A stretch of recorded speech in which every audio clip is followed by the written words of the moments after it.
This is day 259, communication as art. So when I was a child, I was fascinated by the spoken word. I loved hearing from great orators. I would analyze and think about their word selection, tone, and emphasis. I also greatly considered their use of pauses and other nonverbal messaging. I would go on to get my first degree in argumentation and rhetoric because I was keenly interested in the power of the spoken word.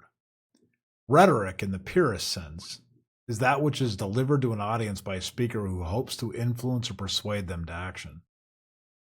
As I have reviewed and collected over the years what I consider to be the greatest speeches, I've come to the conclusion that this is truly an art form. Artists spend years training, refining, and perfecting their craft.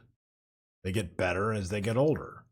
As they gain experience and as they have more emotion that spills into the work, the same is true for the speaker. The most moving and most influential people to ever stand behind a microphone have been those that have borne the scars from many attempts, rejection, persecution, stumbling, stammering their way to the speech that we all remember the most. Just like the piece of delicate artwork that somehow survives the creator's death, the one speech that is now remembered for generations survives as a final testament to their body of work. When I was in high school, I memorized and could recite every word of Martin Luther King Jr.'s I Have a Dream speech, given during the March on Washington at the Lincoln Memorial in Washington, D.C. in 1963. This speech was not spontaneous. Dr. King had delivered a version of the speech on many occasions in his progress towards this event. This was crafted slowly over time, and like a great piece of art, he carefully selected and tested the word choice and the comparisons made during the speech. This speech is a rhetorical masterpiece, merging both his voice and the voice of many others in one selection. It is artwork, providing layers of meaning to the audience.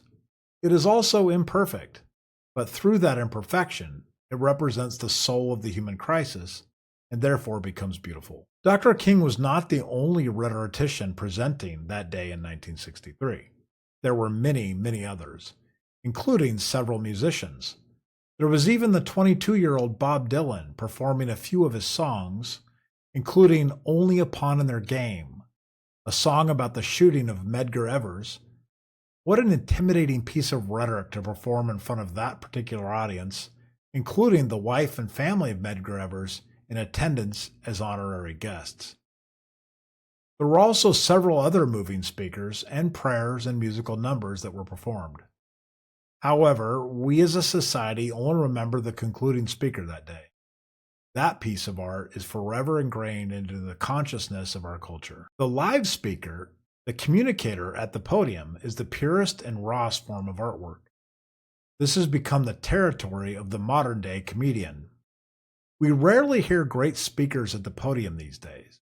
Mr. Trump seems to like his barnstorming rally-type events, but I do not think anyone, except perhaps himself, will claim that any of these rise to art. However, it is art, really. Anytime someone uses communication skills to persuade an audience, you offer an expression equaled only by that which is labeled as an artist. Presidential candidates are what we typically associate with this form of artwork, but you will find it if you look very carefully. Comedians have become this lately, and note, they are not just telling jokes anymore. They are making social commentary, and oftentimes playing the part of philosopher kings on social media. Joe Rogan, for example, has become an example of that in our culture. What do we call what he is doing every day on his podcast, behind the microphone?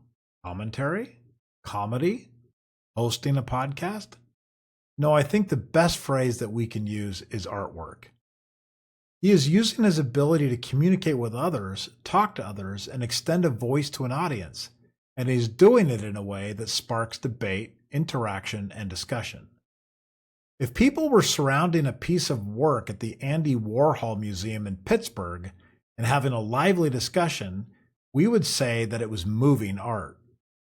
What do we say when people are standing around the proverbial water cooler and debating on what was on Rogan yesterday? Communication is absolutely artwork.